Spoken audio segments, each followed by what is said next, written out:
So I'm here on my magical thing with the fabulous Josephine McCarthy, esoteric author, teacher, publisher, magician, also resident, along with myself, of sunny Devon in the British Isles. Josephine, it's lovely to have you here. It's lovely. Thank you for asking me, Julian. This is great. Josephine, please may we see your magical thing?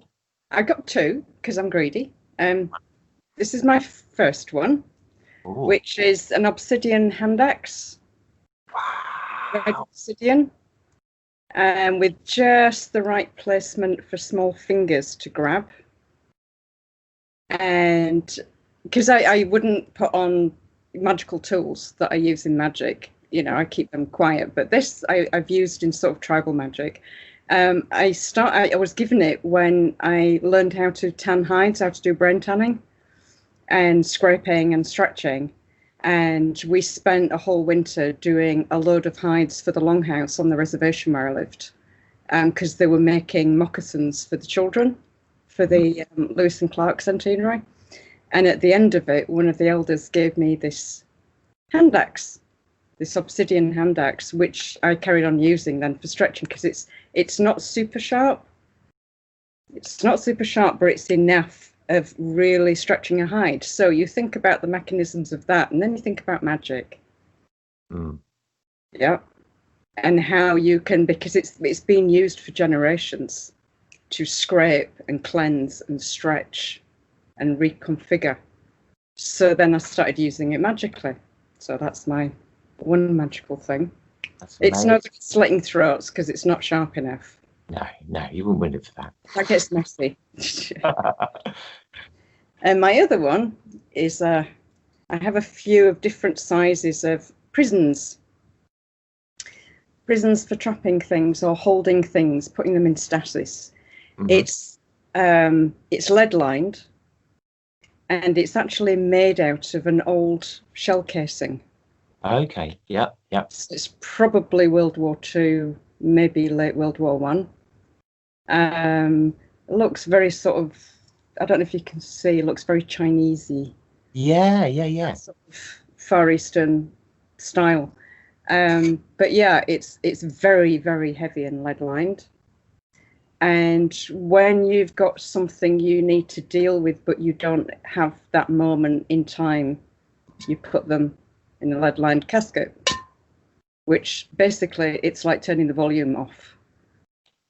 And so I spent years when I was working as an exorcist, keeping an eye open for lead lined objects, whether they're big or small, because if you've got something that's really like an object that's had magic put into it that's really nasty, you stick it in a lead pot that's completely sealed until you can get round to actually dealing with it. So this is for the little things, the naughty things. They go in the naughty pot.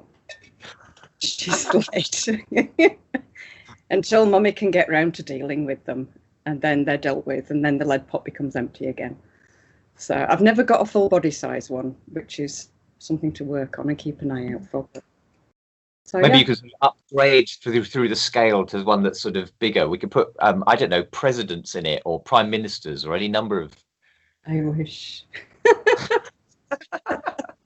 Actually, there is a way you could do it. You can buy, I don't know if you can buy it in England, but I used to see them in the States, was lead bags for putting film in, for when you're going through X-ray machines when you're flying. So if you get a load of those and you wallpaper a tiny little space with, and then you can shove people in there and lock the door. It's certainly worth a try, I think, where we are in the storyline right now. Yeah. God, it's just like every morning you turn the news on. I mean, you know, I'm not a young person. I've seen a lot, you know, over the years. You've been the same with me. You've seen a lot. You've seen it all, but you sat there going, what the fuck? Like, what the fuck? What the fuck? Seriously? You know?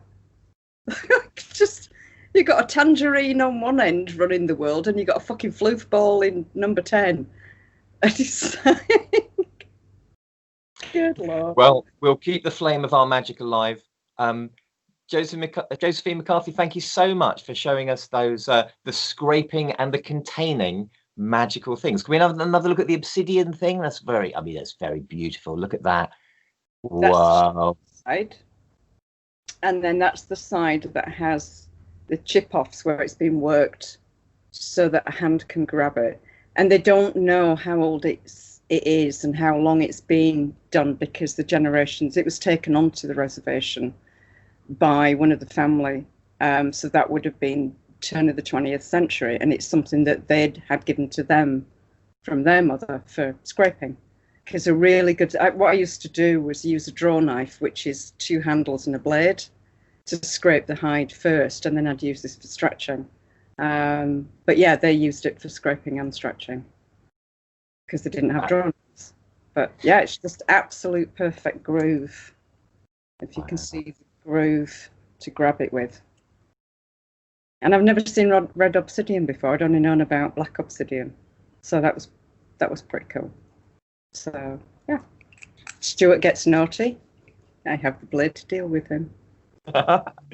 Josephine, that's fantastic. Thank you so much for taking the time to share those objects with us. Really appreciate it, my friend. Thank you for asking. It was good fun. All right, I'll see you soon. See you. Cheerio. Bye-bye. Bye.